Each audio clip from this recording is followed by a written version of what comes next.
വിജയേട്ടാ നമസ്കാരം. നമസ്കാരം. ഇപ്പോൾ നടക്കുന്ന ഒരു പ്രധാനപ്പെട്ട ഒരു ചർച്ച കണ്ടു കാണുമല്ലോ. അതായത് ഇവർക്ക് നമ്മുടെ രാജ്യത്തിനകത്തുള്ള ചില ചില ഈ ട്രോളന്മാരുടെ ഭാഷയിൽ പറഞ്ഞു കഴിഞ്ഞാൽ നന്മയോളികൾ, അങ്ങനെയാണ് ട്രോളന്മാർ അവരെ വിളിക്കുന്നത്, അറിയാലോ. അതായത് 10 രൂപ ഒരു ചായ വാങ്ങിച്ചു കൊടുക്കാൻ പോലും പറ്റത്തില്ല മുമ്പിൽ വന്ന് യാചിക്കുന്ന ആൾക്കാർക്ക്, തെറി പറഞ്ഞു ഓട്ടിക്കും. പക്ഷെ യുദ്ധം വരുമ്പോൾ മാത്രം നമ്മുടെ രാജ്യത്ത് പൊട്ടിമുളച്ചു വരുന്ന, പ്രത്യേകിച്ച് കേരളത്തിൽ പൊട്ടിമുളച്ചു വരുന്ന ചില ആൾക്കാരാണ് ഈ നന്മയോളികൾ എന്ന് നമ്മൾ വിളിക്കുന്നത്. യുദ്ധം എന്തിനാണ്, യുദ്ധം വേണ്ട, ലോകമേ തറവാട്, അതിർത്തിയില്ല, വരമ്പില്ല എന്നൊക്കെ പറഞ്ഞ് താമസിക്കുന്ന, സ്വന്തം വീട്ടിൽ ഒരു 5 ഇഞ്ച് ഭൂമി അപ്പുറത്തേക്ക് മതിൽ കെട്ടാനായിട്ട് ഇപ്പുറത്തുള്ള ഇറങ്ങിപ്പോയി കഴിഞ്ഞാൽ അവിടെ ചെന്ന് വെട്ടും കുത്തും നടത്തുന്നവന്മാരാണ് ലോകമേ തറവാട് എന്ന് പറയുന്നത് എന്നുള്ളത് കേൾക്കുമ്പോൾ നല്ല രസമുണ്ട്. അങ്ങനെ നന്മയോളികളായിട്ടുള്ള ആൾക്കാരെല്ലാം ഇന്നലെ രാത്രി യുദ്ധം നിർത്തി എന്ന് കേട്ടപ്പോൾ ആര് പറഞ്ഞു യുദ്ധം നിർത്താൻ, എന്തിന് യുദ്ധം നിർത്തി എന്ന് പറഞ്ഞ് ബോംബോളികളായി മാറുന്ന കാഴ്ചയാണ് നമുക്ക് കാണാനായിട്ട് സാധിച്ചത്. ഇത് ട്രോളന്മാർ ഉപയോഗിക്കുന്ന ഒരു വാക്കാ, ബോംബോളികൾ. അതായത് ബോംബിനോട് അതിയായ താല്പര്യമുള്ള ആൾക്കാരെന്നാണ്, അത് യുദ്ധക്കൊതിയന്മാർ. അപ്പോ ഇവര് പറയുന്നത് പ്രധാനമായിട്ടും നമ്മുടെ ഇന്ദിരാജി ഉണ്ടായിരുന്നുവെങ്കിൽ എന്താകുമായിരുന്നു ഇന്നത്തെ അവസ്ഥ എന്നാണ് ഇവരുടെ പ്രധാനപ്പെട്ട വാദഗതി എന്ന് പറയുന്നത്.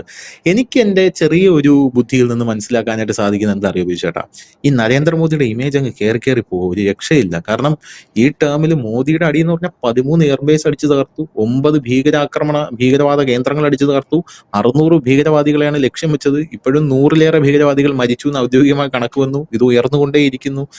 ഈ കോൺഗ്രസ് ഭരിച്ചിരുന്ന കാലത്ത് രാജ്യത്ത് നടത്തിയ ഭീകരാക്രമണങ്ങൾക്കെല്ലാം നരേന്ദ്രമോദി ഇപ്പോൾ കണക്ക് തീർത്തുകൊണ്ടിരിക്കുകയാണ്.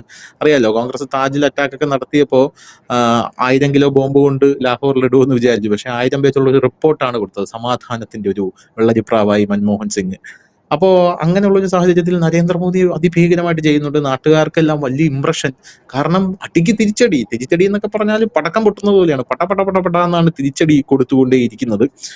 തിരിച്ചടി മാത്രമാണ്. പക്ഷേ പുള്ളി ഈ ഒരു ഏറ്റുമുട്ടലിന്റെ ഏറ്റവും വലിയ പ്രത്യേകത, ഈ സോഷ്യൽ മീഡിയയൊക്കെ ശ്രദ്ധിച്ചു കഴിഞ്ഞാലുണ്ടല്ലോ, അവര് പറയുന്നത് ഒരൊറ്റ കാഷ്വാലിറ്റി ഇല്ല നമ്മുടെ നാട്ടില് എന്ന് പറഞ്ഞാൽ. ഒരു യുദ്ധവിമാനം പോലും അകത്തേക്ക് വരുന്നില്ല. ഇപ്പൊ പണ്ട് നമ്മൾ S-400 വാങ്ങിച്ചപ്പോൾ രാഹുൽ ഗാന്ധിയൊക്കെ കിടന്ന് ബഹളം വെച്ചു, റഫാൽ വാങ്ങിച്ചപ്പോൾ കിടന്ന് ബഹളം വെച്ചു, അഴിമതി ഉണ്ടെന്ന് പറഞ്ഞു. ഇതൊന്നും മോദി മേടിച്ചില്ലായിരുന്നുവെങ്കിൽ എന്താകുമായിരുന്നു ഇന്നത്തെ ഈ രാജ്യത്തിന്റെ അവസ്ഥ എന്നുള്ള ചോദ്യങ്ങളൊക്കെ അവിടെ ഉയർന്നു വന്നു. പിന്നെ വേറൊരു പ്രധാനപ്പെട്ട കാര്യം, ഈ രാഹുൽ ഗാന്ധി എന്ന് റഫാൽ മോദി വാങ്ങിക്കുന്നു, S-400 മോദി വാങ്ങിക്കുന്നു എന്ന് നിലവിളിച്ചത് ഒരു കണക്കിന് നന്നായി, അഴിമതി വീരനാണെന്ന്. കാരണം ഇത് മോദി വാങ്ങിച്ചതാണ് എന്നുള്ളത് ഇതെടുത്ത് പ്രയോഗിക്കുമ്പോൾ നാട്ടുകാർ ഓർക്കുമല്ലോ. S-400 ഇതല്ലേ എന്ന് രാഹുൽ ഗാന്ധി പണ്ട് മോദി വാങ്ങിച്ചതെന്ന് പറഞ്ഞത്. അതുകൊണ്ട് ഇവരുടെ മറ്റേ അജണ്ടയും പൊളിഞ്ഞു പോയി. അതായത് ഇതിന്റെ ഫുൾ ക്രെഡിറ്റ് സൈന്യത്തിനാണ്. അപ്പൊ ജനങ്ങൾ താഴെ ഒന്ന് ചോദിക്കാൻ തുടങ്ങി, ഫുൾ ക്രെഡിറ്റ് സൈന്യത്തിന് തന്നെയാണ്, പക്ഷെ അവർക്ക് S-400 വാങ്ങിച്ചു കൊടുത്ത മോദിയല്ലേ, അതിലല്ലേ നിങ്ങൾ അഴിമതി ഉണ്ടെന്ന് പറഞ്ഞത്. റഫാൽ വാങ്ങിച്ചു കൊടുത്ത മോദിയല്ലേ, അതിലല്ലേ നിങ്ങൾ അഴിമതി ഉണ്ടെന്ന് പറഞ്ഞത്. അങ്ങനെ നരേന്ദ്രമോദിയുടെ ഇമേജ് അങ്ങ് കയറി പോവുകയാണ്. നമ്മുടെ രാജ്യത്താണെങ്കിൽ S-400ഉം എയർ ഡിഫൻസ് സിസ്റ്റവും എല്ലാം അതിഭീകരമായിട്ട് ശക്തമായതുകൊണ്ട് ഒരു മിസൈലുകൾ പോലും വീഴുന്നുമില്ല. നമ്മുടെ രാജ്യത്ത് മിസൈലുകൾ വീഴണമെന്നാണ് ഇവരുടെ ആഗ്രഹം. അത് വന്ന് വീണ് ഒരു 100-150 പേര് മരിച്ചിരുന്നെങ്കിൽ അത് വെച്ച് നരേന്ദ്രമോദിയെ താറടിക്കാമായിരുന്നു. കണ്ടില്ലേ, രാജ്യത്തെ കുട്ടിച്ചോറാക്കി 100 പേര് മരിച്ചു എന്നൊക്കെ പറഞ്ഞ്. അതാണെങ്കിൽ നടക്കുന്നുമില്ല. ഇവർക്കാണെങ്കിൽ മോദിയെ പുകഴ്ത്താതെ ഒരു വഴിയുമില്ല. മോദിയെ പുകഴ്ത്തുന്നതിന് പകരം സൈന്യത്തിനെ പുകഴ്ത്തിക്കൊണ്ടിരിക്കുക. ഞങ്ങൾ സൈന്യത്തിന്റെ കൂടെയാണ്, ഞങ്ങൾ സൈന്യത്തെ അംഗീകരിക്കുന്നു, വലിയ ഡയലോഗ് അടി. അങ്ങനെ ഇരിക്കുകയാണ് ഇന്നലെ രാത്രി യുദ്ധം നിന്നത്. യുദ്ധമല്ല, ഈ തിരിച്ചടി പാകിസ്ഥാനി യുദ്ധമായിരുന്നു. കാരണം അവന്മാര് നോക്കുമ്പോൾ അവന്മാരെ 13 നേരം, ആകപ്പാടെ 19 എണ്ണേ ഉള്ളൂ. അതിൽ 13 ഇന്ത്യക്കെതിരെ വെച്ചേക്കുക. ആ 13 നശിപ്പിച്ചു കളഞ്ഞു, ഭീകരവാദികളെല്ലാം തകർത്തു, ഇസ്ലാമാബാദിലടക്കം ആക്രമണം. അവർക്ക് യുദ്ധമായിരുന്നു, നമുക്കൊരു ചെറിയ തിരിച്ചടിയായിരുന്നു.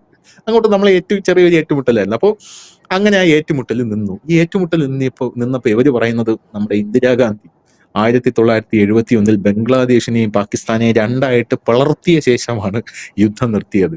ഈ പാകിസ്ഥാനെ ഭൂമുഖത്ത് തന്നെ ഇല്ലാതാക്കണമായിരുന്നു. ട്രംപ് പറഞ്ഞത് കൊണ്ടാണ് മോദി നിർത്തിയത്. അമേരിക്കയ്ക്ക് ചൊൽപ്പടിക്ക് നിൽക്കുന്ന ഒരു മനുഷ്യനായി നമ്മളെ രാജ്യത്തെ കൊണ്ടെത്തിച്ചിരിക്കുന്നു നരേന്ദ്രമോദി എന്നൊക്കെ പറഞ്ഞ് സംഘടിതമായിട്ടുള്ള പോസ്റ്റുകൾ, പ്രത്യേകിച്ച് കേരളത്തില് ഈ ഒരുപാട് നേതാക്കളുണ്ടല്ലോ. ഒരേ സമയം ഇവന്മാർക്ക് തിരുത്താൻ പോലും സമയം കിട്ടില്ല, കോപ്പി പേസ്റ്റ് ചെയ്ത് അങ്ങ് ഇടുക. പോസ്റ്റുകളുടെ ബഹളമായിരുന്നു ഇന്നലെ എന്നുള്ളതാണ് ഈ ഇതിലൂടെയൊക്കെ നോക്കിക്കഴിഞ്ഞാൽ മനസ്സിലാവുന്നത്. അപ്പൊ ഈ ഒരു സാഹചര്യത്തിൽ ഞാനൊരു ചെറിയ കാര്യം കൂടെ പറഞ്ഞിട്ട് ബിജുചേട്ടന്റെ പ്രതികരണത്തിലോട്ട് വരാം.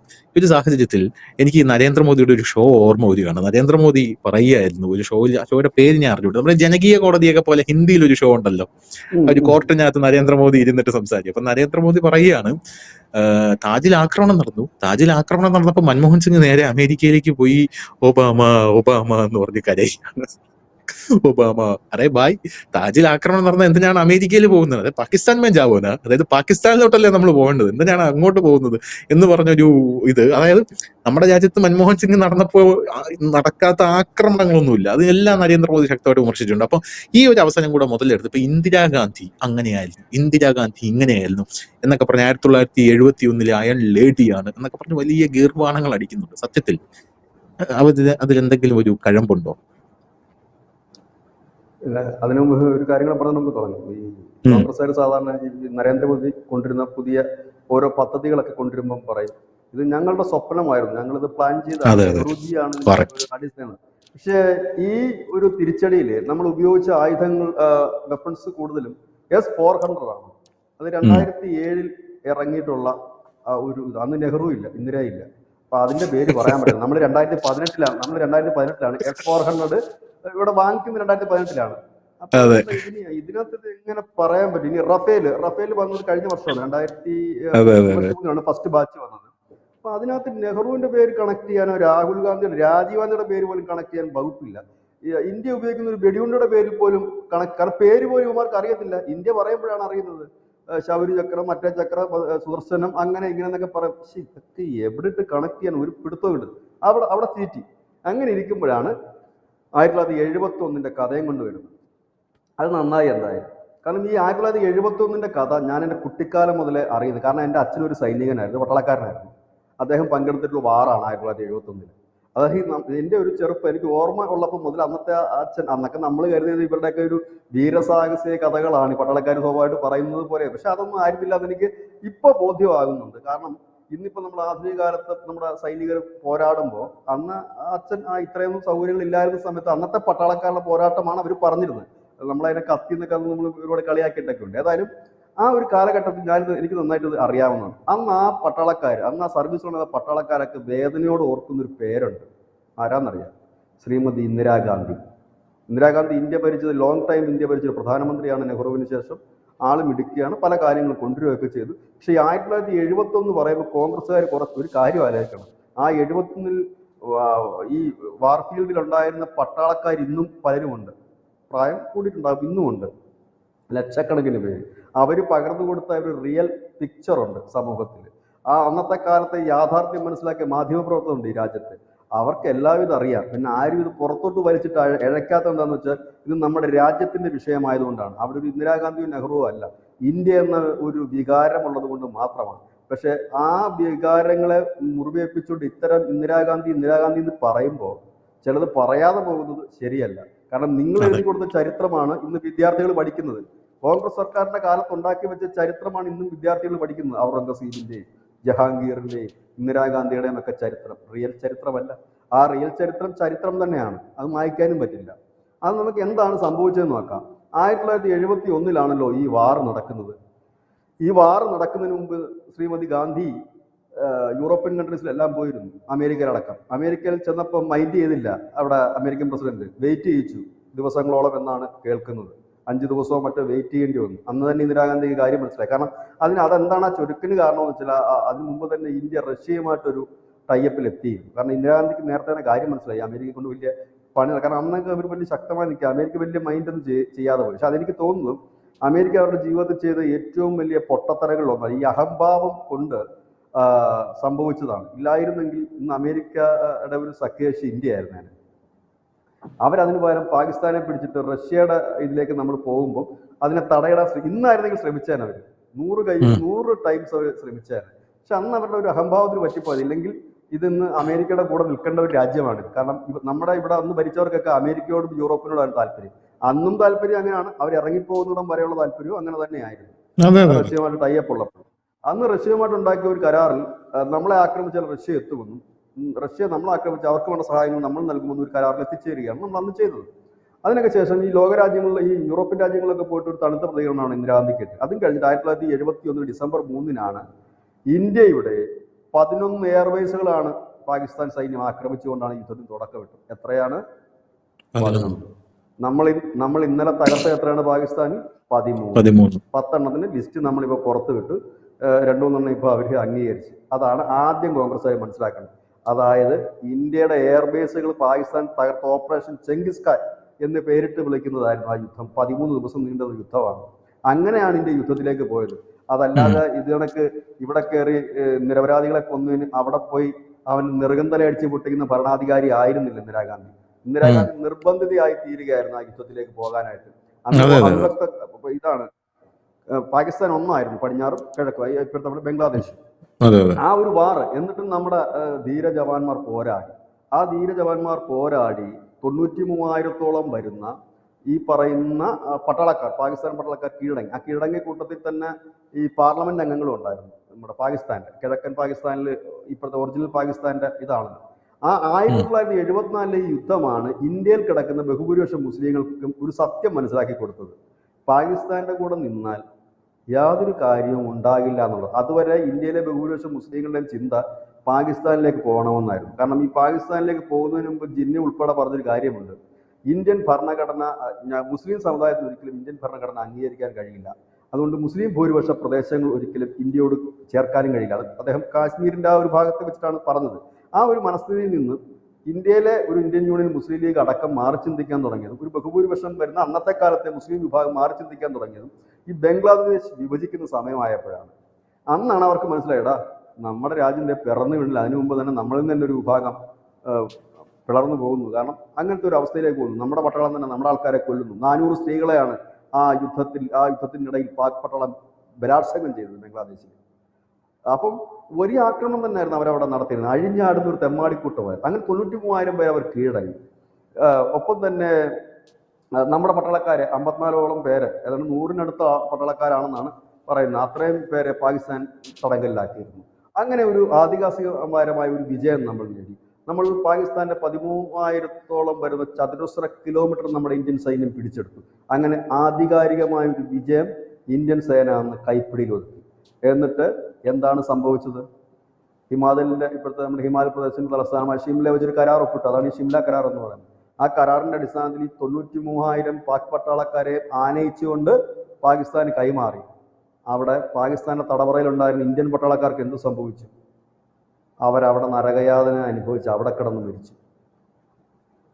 ഇതാണ് ഇന്ദിരാഗാന്ധി ചെയ്ത വലിയ വീരസാഹസിക കൃത്യം. അതായത് അമേരിക്കൻ പ്രസിഡന്റിനെ കാണാൻ ചെന്നു, മൈൻഡ് ചെയ്തില്ല, സഹായിക്കത്തില്ലെന്നും പറഞ്ഞു. അങ്ങനെ ഗതികെട്ടാണ് വന്നത്. അല്ലാതെ അമേരിക്കൻ പ്രസിഡന്റ് മുമ്പിൽ മുട്ടുമടക്കിയില്ല, മുട്ടിലെഴഞ്ഞു പോയിട്ട് ഒന്ന് കാണാനും കണ്ട് സംസാരിക്കാൻ. ആ സമയത്ത് പാകിസ്ഥാൻ പരാജയപ്പെട്ട് നിന്നപ്പോൾ ഇന്ദിരാഗാന്ധി പാകിസ്ഥാന് മുന്നിൽ വെച്ചൊരു ഡീലുണ്ട്. അതായത് നിങ്ങൾ കശ്മീരിന്റെ അതിർത്തികൾ അംഗീകരിക്കണമെന്ന്. സുൽഫിക്കർ അലി ഭൂട്ടോ പറഞ്ഞു പോയി പണി നോക്കാൻ പറഞ്ഞു. തോറ്റു നിൽക്കുന്ന ഒരു രാജ്യമാണ്. ആ തോറ്റു നിൽക്കുന്ന രാജ്യം നമ്മളോട് ആജ്ഞാപിക്കുകയാണ് ആ സമയത്ത്. അപ്പോൾ ഇന്ദിരാഗാന്ധി അതും കേട്ടോണ്ട് തിരിച്ചു വന്നു എന്ന് പറഞ്ഞ ഒരു ചരിത്രം വേറെയുണ്ട് അതിന്റെ പുറകെ. എന്നിട്ടാണ് ഇവിടെ വന്ന് അടിയന്തരാവസ്ഥ പ്രഖ്യാപിക്കുന്നത്. ഒന്ന് ആലോചിച്ച് നോക്കണേ. എന്നിട്ട് ആ യുദ്ധത്തിൽ പങ്കെടുത്ത പട്ടാളക്കാരുടെ ആത്മാഭിമാനത്തിനായിട്ടൊരു വലിയ മുറിവായിരുന്നത്.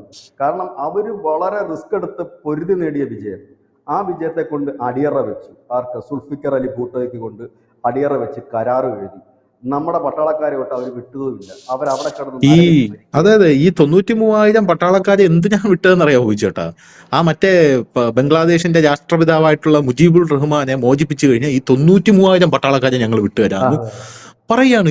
അതായത് ഒരുത്തന് വേണ്ടിയിട്ട്. എന്നിട്ട് ബംഗ്ലാദേശ് ഉണ്ടാക്കിയിട്ട് ഇന്ത്യ എന്ത് നേടി? ഇന്ത്യയുടെ സമയവും പോയി, പൈസയും പോയി. ഇന്ത്യ ആണെങ്കിൽ ഒരു എന്താ പറയുക 100 വർഷം പിന്നോട്ട് ഇന്ത്യ അടിക്കുകയും ചെയ്തു. ഇപ്പൊ ബംഗ്ലാദേശ് നമുക്ക് വലിയ രീതിയിൽ നമ്മുടെ രാജ്യത്തിന്റെ മുകളിൽ തൂങ്ങുന്ന ഒരു വാളായിട്ട് വർത്തിക്കുകയാണ് ബംഗ്ലാദേശ്. ഇതൊക്കെ ഇന്ദിരാഗാന്ധി ചെയ്തു വെച്ച ചില കാര്യങ്ങളാണ്. പക്ഷെ ഇന്ദിരാഗാന്ധി നല്ല പ്രധാനമന്ത്രിയാണ് കേട്ടോ, അത് പറയണം.